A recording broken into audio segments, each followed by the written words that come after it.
Hello everyone, I am Dr. Neha, practising doctor at Bharat homeopathy. आज की इस वीडियो में हम बात करेंगे राघव के बारे में। राघव सोरियासिस के पेशेंट हैं और जब वो हमारे पास पहली बार आए थे तो उन्हें कोई पकड़ के हमारे पास लेकर आया था, क्योंकि उनके हाथों में, उनके पैरों में इतने ज़्यादा सोरियासिस के पैचेस थे कि वो अपना कोई भी काम खुद नहीं कर पाते थे। इनफैक्ट उनके घर वाले उनको अपनी चम्मच से खाना खिलाते थे। तो जब वो हमारे पास आए तो वो बहुत एग्रवेटेड और बहुत गंभीर सिचुएशन में थे और कुछ ही महीनों के ट्रीटमेंट के बाद आप राघव की ज़बानी ही सुनिए वो क्या कहना चाहते हैं। और फर्स्ट टाइम जब मैं आपके ओपीडी में आया था तो मैं गाड़ी भी नहीं मूव कर, सीधा चल भी नहीं पाता था। टेढ़ा मेढ़ा होकर लगड़ा के जब चल के आया था, पैर के नाखून से लेके सर के बाल तक सोराइसिस था पूरी बॉडी में। पेन होता था कि मेरे को पेन किलर और ईचिंग की टैबलेट 3 बार लेनी पड़ती थी दिन में। मेरी कंडीशन ऐसी थी कि मैं अपने हाथों से मेरी मिसेज खिलाने के लिए उठाना पड़ता था। मैं अपने आप बिस्तर से नहीं उठ सकता था। चद्दर ओढ़नी है तो मुझे चद्दर, सर्दियाँ थी तो मुझे चद्दर ओढ़नी है तो मेरी मिसेज ही चद्दर उड़ाती थी और मेरी मिसेज ही चद्दर उठाती थी।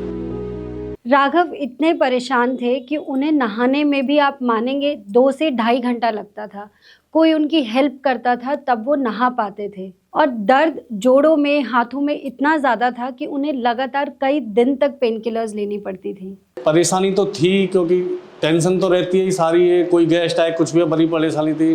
बल्कि मैंने 3 मंथ तो मैंने चम्मच वाला खाना खाया हाथ से। हाथों में इतनी प्रॉब्लम थी कि मैं खाना भी नहीं खा सकता था। मैं पहले 2 महीने सुबह शाम दोनों टाइम नहाता था। 2 घंटे मुझे नहाने में लगते थे।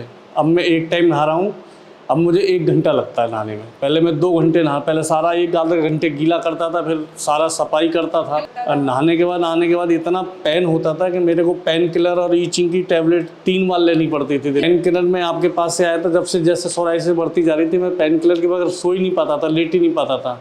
और नहाने में जब दर्द होता था तो बगैर पेन किलर कई बार डबल पेन किलर लेना पड़ता था। राघव को इतने सालों से परेशानी थी और उन्होंने अब तक इतने सारे उपचार लिए थे और शायद ही अपने आसपास का कोई भी बड़ा हॉस्पिटल उन्होंने छोड़ा होगा। मैडम मैंने कोई नहीं छोड़ा है। गुड़गांव में प्लस इधर उधर मैंने हिसार से भी कराया, गुड़गांव में भी कराया है, एम्स भी दिखा लिया था मैं। एम्स के डॉक्टर्स का क्या कहना है? एम्स के सब एलोपैथिक डॉक्टर सब यही कहते हैं जाने वाली नहीं है ये, ठीक हो जाएगी, फिर हो जाएगी। कुछ भी फर्क नहीं आ रहा था? थोड़ा बहुत फर्क पड़ा। जैसे ही दवाई बंद कर देते फिर उसी और डबल बूम करके निकलती थी।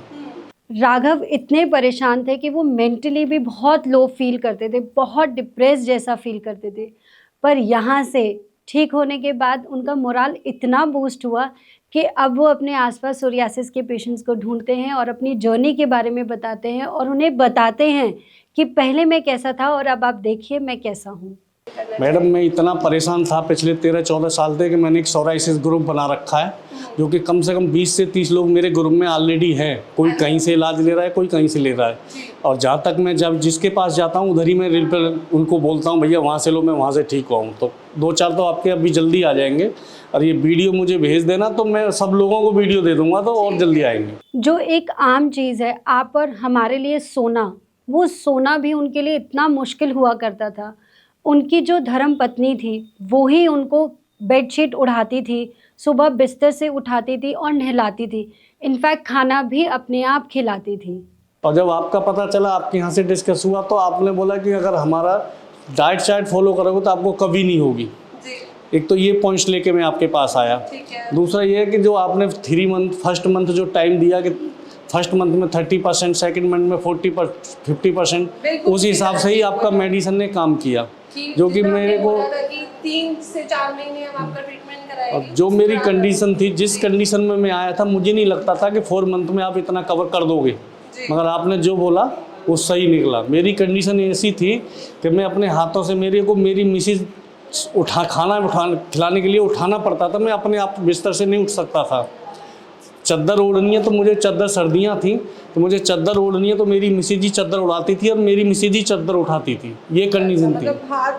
हाँ, मेरे हाथ सीधे नहीं हो पाते थे। शर्ट पैंट मैं पहन नहीं सकता था। मैं ऐसे ही पड़ा रहता था, बस लोअर पहन लिया ढीला ढाला और बस ऐसे ही रहता था। मतलब मैं कपड़े भी पहनने की स्थिति में नहीं था। मैं अपने आप ओढ़ भी नहीं सकता था, उठा भी नहीं सकता था। ये कंडीशन थी मेरी। तो ये थी राघव की कहानी, राघव की ज़ुबानी। और ये आपने देखा कि कैसे भारत होम्योपैथी में हम कस्टमाइज ट्रीटमेंट देते हैं। कस्टमाइज ट्रीटमेंट का मतलब है एक दवा जो एक ही पेशेंट के लिए बनी है, उसी के कारण के आधार पे बनी है और हर पेशेंट को वो दवा सूट नहीं करेगी। सारे सिम्टम समझने के बाद पेशेंट का मेंटल स्टेटस, पेशेंट को परेशानी कितनी पुरानी है और उन सारी बातों को समझने के बाद सिर्फ पेशेंट के लिए ही वो दवा कस्टमाइज़ की जाती है। तो अगर आप भी सोरियासिस पीड़ित हैं तो आपको परेशान बिल्कुल नहीं होना है। किसी भी चीज़ का वेट मत करिए। आप अपनी केस डिटेल्स हमारे साथ शेयर करिए, अपने बारे में बताइए, आपको तकलीफ़ क्या है, कितने समय से तकलीफ़ है और हम आपको सोरियासिस मुक्त करने में पूरा सपोर्ट देंगे। Thank you.